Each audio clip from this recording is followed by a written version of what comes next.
Welcome back, historians. India's first civilization began in the Indus River Valley, where crops grew in the rich soil. The Indus civilization lasted from about 2600 BC until 1900 BC. Cities and towns were spread over western India and Pakistan. Harappa and Mohenjo-daro were large cities with populations of about 35,000 people each. The cities had large streets paved with bricks and smaller, unpaved side streets. A fortress was built to protect the people. Houses were built with oven-baked bricks made of mud. The houses had flat roofs, enclosed courtyards, wells, and indoor bathrooms. Pipes took wastewater to pits outside the city walls.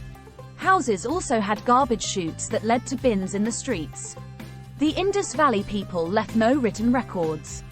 Experts have studied what is left of the cities to learn what life was like there. The royal palace and the temple may have been built together inside a fortress. Most people were farmers. City dwellers made goods that could be traded.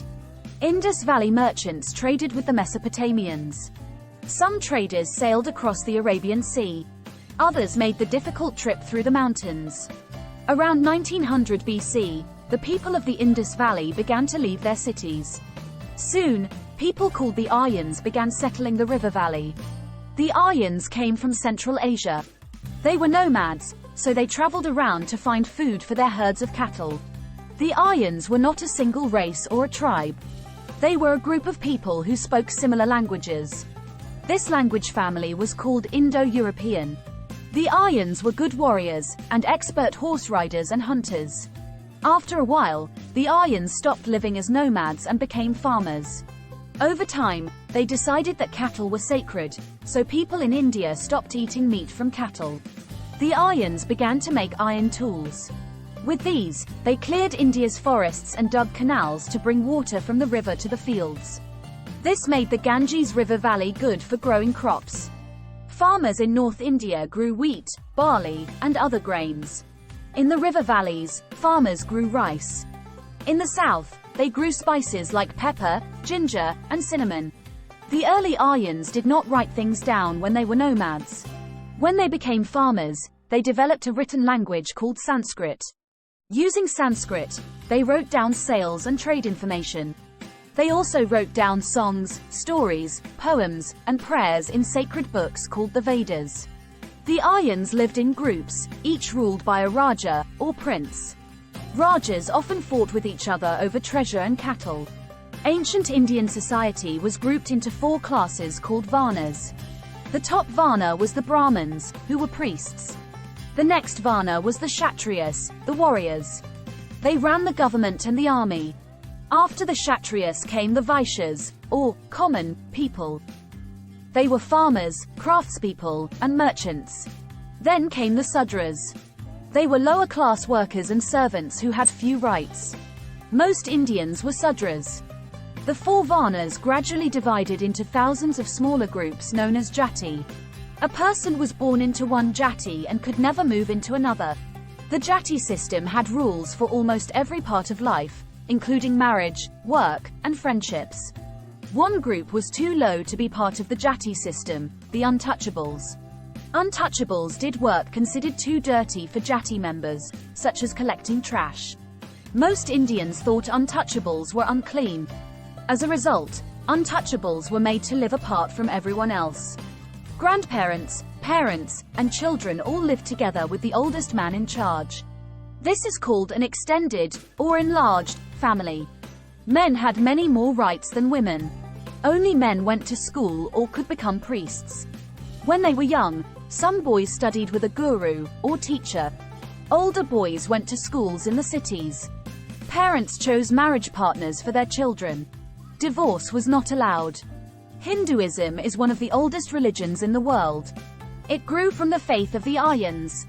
Hinduism has no one founder and no one holy book. Hindus believe in one great spirit called Brahman. They also believe that all living things and even the gods are part of Brahman. Hindus believe that a person's soul will eventually join Brahman. Before that can happen, however, a soul must live many lives, even some as an animal. The idea of living many lives in different forms, one after another, is called reincarnation. According to Hinduism, if people do the duties of their jati, they will get a better next life. They must follow dharma, or their personal duty. If a person follows dharma, then they have good karma. Karma is the result of how a person lives. If you live a good life and do your duty, you have good karma and eventually, you will reach Brahman. If you have bad karma, you will be reborn into a lower jati or as an animal and will remain in the cycle of reincarnation.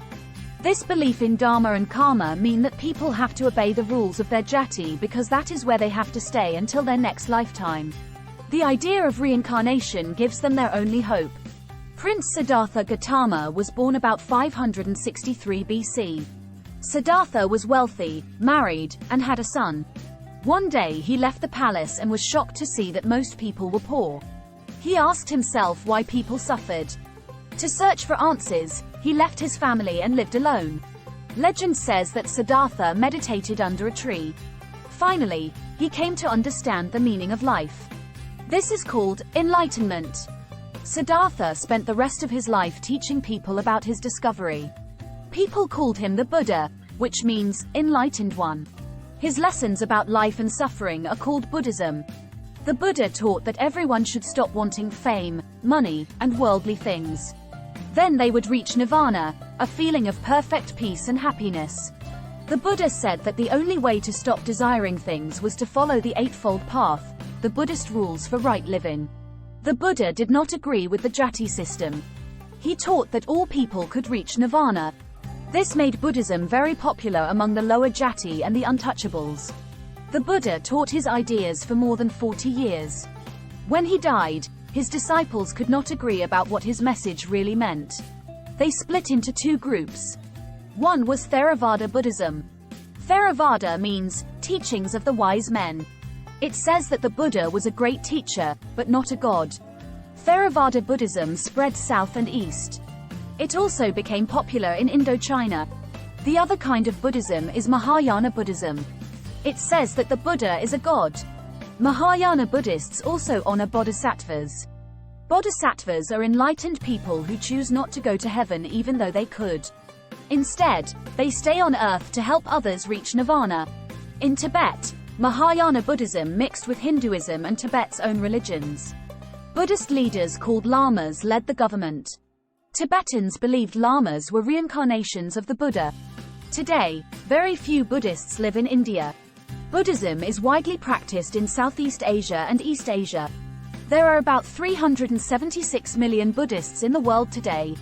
India had many small kingdoms by the 500s BC. Around 325 BC, an Indian military leader named Chandragupta Maurya built a strong army. He took over almost all of northern India. In 321 BC, the Mauryan dynasty began. A dynasty is a group of rulers from the same family. Chandragupta set up a well-organized government in the capital city of Pataliputra. To keep control, Chandragupta also set up a strong army and a spy system to make sure his subjects were loyal. Many historians think that the greatest king of the Mauryan Empire was Chandragupta's grandson, Ashoka. Ashoka ruled from about 273 BC to 232 BC. He was a strong military leader who grew to hate war. After one bloody fight, he decided to follow the teachings of Buddha and spend his life making peace. Ashoka sent teachers to spread Buddhism throughout India and Asia.